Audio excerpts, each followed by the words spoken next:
siege of Gaza, cutting off all supplies of fuel. The last electricity plant, that's gone. There's no electricity, there's no running water, there is no food going in, there are no other fuel supplies going in. Borders closed at Egypt as well. Bizarrely little criticism of Egypt for that, interestingly. Is that, and while raining down missiles on buildings which they know are going to kill civilians, we know hundreds and hundreds of civilians have already died, many of them children, is that a reasonable, proportionate and moral response by Israel?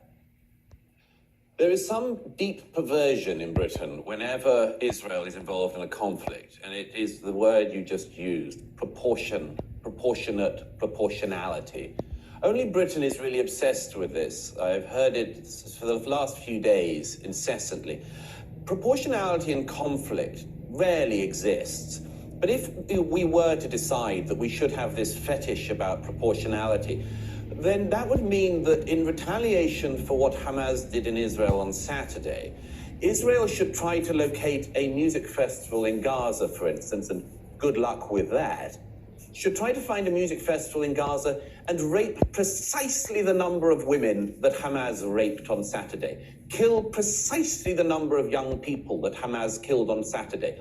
They should find a town of exactly the same size as a town like Sderot, where I've been many times myself, and make sure they go to door and kill precisely the correct number of babies that Hamas killed in Sderot on Saturday, and shoot in the head precisely the same number of old age pensioners as were shot in Sderot on Saturday, just to choose one town.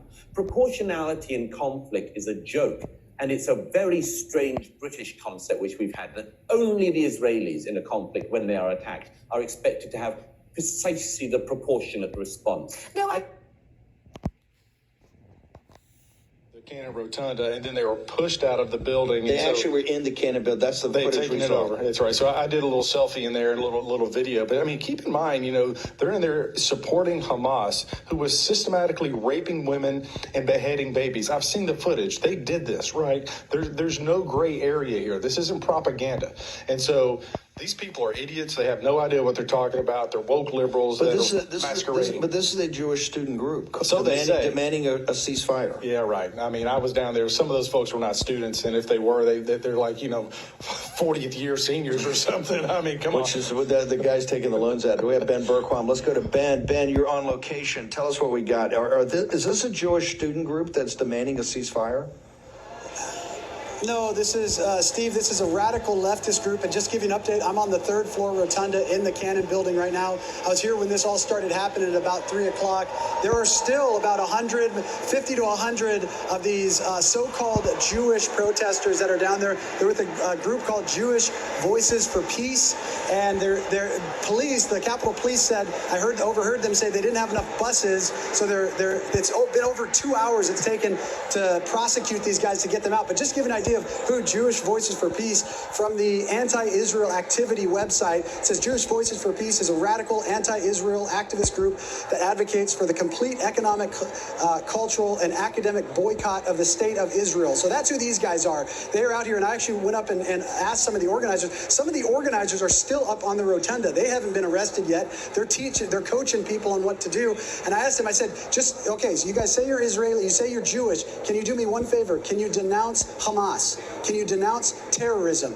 And they turned around, they walked away, they said, we have somewhere else to go. They walked away. These guys do not want peace. They're just anti-Israel. And really, it's Antifa, BLM, it's all the same activist groups. And now that they're aligned with Hamas and terrorists, and as we've been talking about, we're inviting them in through our southern border right now. It's all a huge cabal that's against Israel, against America, and it's the next generation of what we saw under President Trump with BLM and Antifa. This is 2.0 of that. The summer of love. Ben, just hang right there. You've put a bill forward to make sure that we're not taking any of the Gazans, given the situation. You've got Hezbollah in Lebanon. You've got the Muslim Brotherhood with Hamas. You've got the Persians that are looking for a fight. They've got their proxy armies. Putin is rubbing up on Xi today, like feeding each other wedding cake. You've been at the forefront of the anti-CCP movement over here on Capitol Hill. Put this in geopolitical terms. Have they set a trap for us in Gaza? When I say us, I mean It's the Persians versus the West. This has been going on for 3,000 years, 4,000 years. Have they set a trap for us with their partners, Turkey, the KGB in Russia, obviously the CCP is the puppet master, but had they set a trap for us in the Gaza Strip? Yeah, I mean, this is a powder keg, and so when you think about China, the CCP with their Belt and Road Initiative, they've gone into Central America, South America, into Africa. They've done these huge multi-billion-dollar projects where they're building roads and dams, and quite frankly, what they end up, they have a favors emerging country status with the WTO, so they're able to borrow money at 1%. And the World Bank. Yeah, They're still emerging countries. They go to the emerging market window at the World Bank, IMF, all. And they turn around and loan that money out at a higher rate to these second and third world countries, and they bankrupt these countries. And so now you have all these predatory lending. And so now they're beholden to China, right? And so you've got these traps, if you will, all over the globe.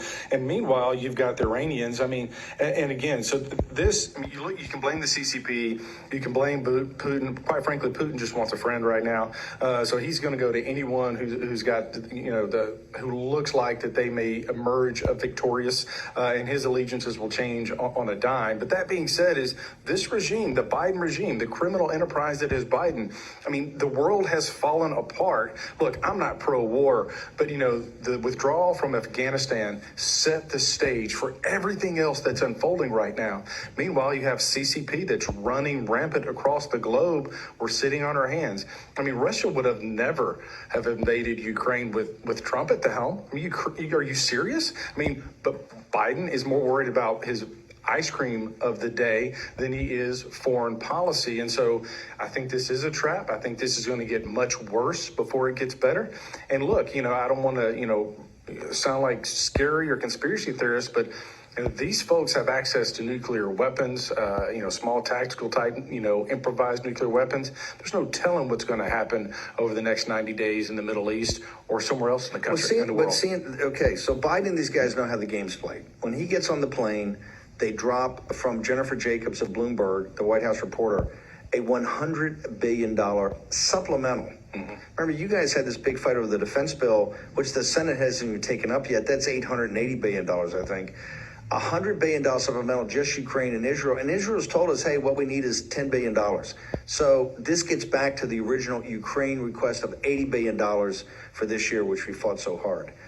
You guys right now, this fight for the audience is quite simple. It's Jim Jordan versus the appropriators, the House Armed Services Committee, the way this city runs with the money in the budget. They see that $100 billion. That's where they're going to dig in more than ever and try to drive this McHenry, the McCarthy, McHenry, Hakeem Jeffries alternative. Well, so Jim Jordan is the second most popular Republican in the country. And so if you're a member of Congress and you're voting on the House floor and you're voting for or against Jim Jordan, this is K Street, which is the lobbyist, versus Main Street, which is average, hardworking Americans. That's your choice. And so I think Jim's... In that stark of terms, that's basically, but the way this thing runs, that's the choice you're making. That's right. You are siding with the big money machine, the DC cartel that runs this town. I came here to fight against it. I've been fighting against it. Matt Gaetz has been fighting against it. Obviously, he's taken a lot of arrows. But that being said, we've got to push back against this. And so, some might say, and I'm an advocate for let's stay on the House floor. We should be there now. Let's be there. You agree with me. Just make them up. Keep voting and let the mask come off and let the nation see who backs the cartel. But what Jim Jordan is doing is he's trying to be more methodical, not blunt force trauma. At this point, I'm all for it. Like let's just hammer this out, right? But that being said, is these folks are rallying around the money. These folks are rallying around the lobbyists against Jim Jordan, and they're being hammered back home in their districts. I think so. The strategy there from Jim, I'm not in Jim's head, is to run out the clock, if you will, to take a slower pace, let them feel the pressure. Meanwhile, you're saying it's getting closer to the 17th of November. November 17th. Wow. The CR. Wow. You think he's actually playing those kind of chess moves? Not that long, right? But every make minute, him feel the heat. Yeah, every day that clicks by. Now, what changes this dynamic is you have this cabal, this group of Republicans they are literally negotiating with Hakeem Jeffries. Now, pause for a moment and let that sink in. Hakeem Jeffries. If Hakeem Jeffries is delivering votes on the House floor, that costs a pretty penny. Right, he's going to get a pound of flesh. He's a tough guy. That's right. There's something that is coming to the floor, or there's something that's not coming to the floor. There's committee assignments. There's a price to be paid for that coalition government. So don't be, convinced that this is a solution. No, this is D.C. at its best. Jim Jordan is a fighter. You can like him, you cannot like him. He's a fighter. He's committed to cut spending. The cartel and D.C. do not want Jim Jordan. The 1%, by the way, we have a short break. Congressman, you can hang for one more block. Okay, Congressman Ogles from Tennessee is going to be here. The 1%, remember, we hate that, but the 1% that Jim Jordan's even talking about, we've heard the appropriators say absolutely non-negotiable. It's got to come off the table. That's how much they're addicted. The lobbyists are addicted to the continued increase in spending. And a 1% cut on an increase isn't a cut. Short break. We're going to come back and talk about what's happening on Capitol Hill right now. Well, college students, maybe, some of them might be educated, but what this is, Steve, it's the continuation of BLM, Antifa. And if you want, I can just go try to talk to them. So we have some of these people out here. Hey, you guys want to talk? Are you guys with Jewish Voices for Peace? No, we're not. Or are you Global Antifada? Are you Jewish Voices for Peace or Global Antifada? Anything? No. So this, unfortunately, is what you get, Steve. They don't want to talk to you, but we actually got video. Actually, Marjorie Taylor Greene's office, they were upstairs in the third floor. They got video of the interactions, the conversations with these organizers. And as we speak right now, there's several hundred that are being arrested to my left. The Capitol's right behind us. The Cannon Building's off to our left. It's all shut down. Business has been shut down in the Capitol because of these guys. Sounds an awful lot like an insurrection. But they were communicating on a group chat called Global Antifada, which is a radical Islamic anti-Israel organization. Yeah. Ben, can you just go back to the crowd and obviously be your own civil self, but just ask them, do they condemn Hamas's murder of innocent women and children and grandmothers in Israel? Can you just go ask them that? Do you guys condemn the innocent murder of women and children in Israel too? Do you guys, yes, I'm for real. What are you going? Do you guys condemn the murder of innocent women and children in Israel? Anybody? No. Anybody, do you guys condemn that? Does anybody condemn? Anyone here condemn the innocent murder of women and children in Israel? A raping. Anybody? We'll go see if we get the drummers that are singing Ceasefire. Let me see, hang on, Steve. Ceasefire, guys, ceasefire. Do we condemn the innocent murder of women and children in Israel? Anybody condemn the innocent women and children, the murder of innocent women and children? No comment, apparently, Steve. They just want a ceasefire. They just want a ceasefire, but only from Israel, not from Hamas. Yeah, Steve. Yeah, just ask them, do they condemn Hamas? Do they condemn the activities of Hamas, the terrorism of Hamas? Just ask them. I've asked all day. I haven't had a single person say yes. Do you guys condemn Hamas? Can we get agreement? Do we condemn Hamas? Can we condemn Hamas? Right, ceasefire. Hamas? Does anybody condemn Hamas? Anybody? Will anyone agree? Condemn Hamas? What are you asking me? We're seeing if anyone out here condemns Hamas, the terrorist. Absolutely do. Awesome. Yeah, there are Are you with these guys? I just showed up independently. You just showed up. What do you think about what's happening out here? It's necessary. This is necessary? It's necessary to protest what's happening right now. Okay. Because there's no reason why tax dollars, American tax dollars, should be going ahead and funding not just this war in Israel, but the war in the Ukraine. There are homeless people around the world. There are homeless people in the United States that don't have homes. There are military veterans that don't have medical care. There are people that don't have health care in this country. And you just showed up here. You're not a part of this. No. I love this. What's your name? My name's Joe. Joe? Yes, sir. I love this. Joe, I'm with you 100%. Now, these guys are saying ceasefire, but they won't condemn Hamas. They won't condemn terrorism against Israel. And I hear what you're saying. Yes. We don't want to spend our money on all these wars. Right. But would you agree we should condemn Hamas and any terrorist organization? I absolutely do. Because, again, Hamas is a terrorist organization. That's what they are. If you read what Hamas's charter says, it talks about in their charter the extermination of Jewish people. Yeah. That's wrong. Yeah. In every form. Yeah. No one should be exterminated, whether it's Hamas looking to exterminate Jewish people, or as importantly, the extermination of Palestinians at the hand of an Israeli regime. Steve, I didn't know this guy. I didn't know Joe was going to be out here, but he's the first one that's willing to talk to me. He's not a part of this, but he's actually. I love that. I was going to be out here. I'm here to play a show tonight in Washington, D.C. at Flash Nightclub. Hang on a second, Joe. Hang on a second. Go ahead, Steve. Ben, ask Joe, can he identify any politician of any party that represents his point of view that speaks for him? So Steve wants to know, can you identify any politician in any party, right or left, in Congress or anywhere in this city that represents the views that you believe? None that I've seen so far, because whenever anything is bipartisan in the United States, that means it's never good for the American people. It's never good. Whenever you have bipartisan support for a war, bipartisan support against healthcare. Against healthcare. Bipartisan support against reparations for American descendants of enslaved Africans. Bipartisan support against student loan cancellation. That's not good for people, working class Americans that pay taxes to this country. I want to opt out of paying taxes. My tax dollars and a whole bunch of taxpayers' dollars here in this country didn't go for this. We didn't ask for this. You know what I love about this, Steve? I bet you Joe and I bet you we disagree on maybe half of the issues. You know, I don't want I don't want tax dollars going to wiping out my student loan debt because I chose to get that. But I agree with you 100%.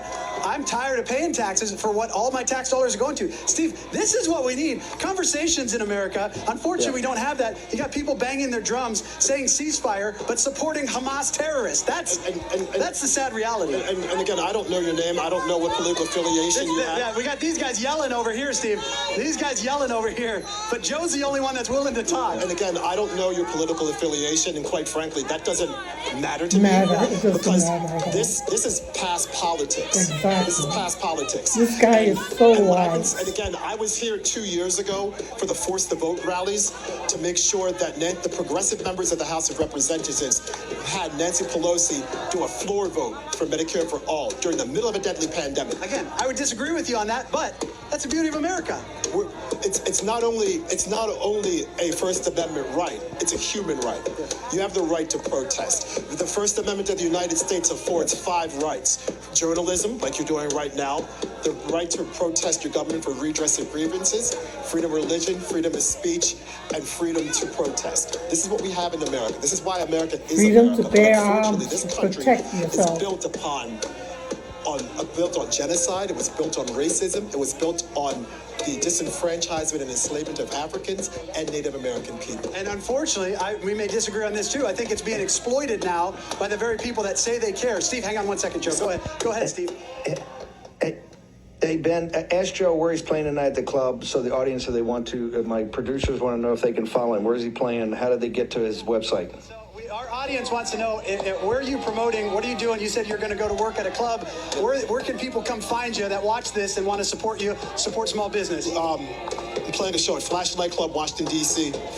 Joe Nice DJ on Instagram, Facebook, Twitter, SoundCloud, Mixcloud. That's who I am. Again, you got it, I Joe. don't know your name. I'm Ben.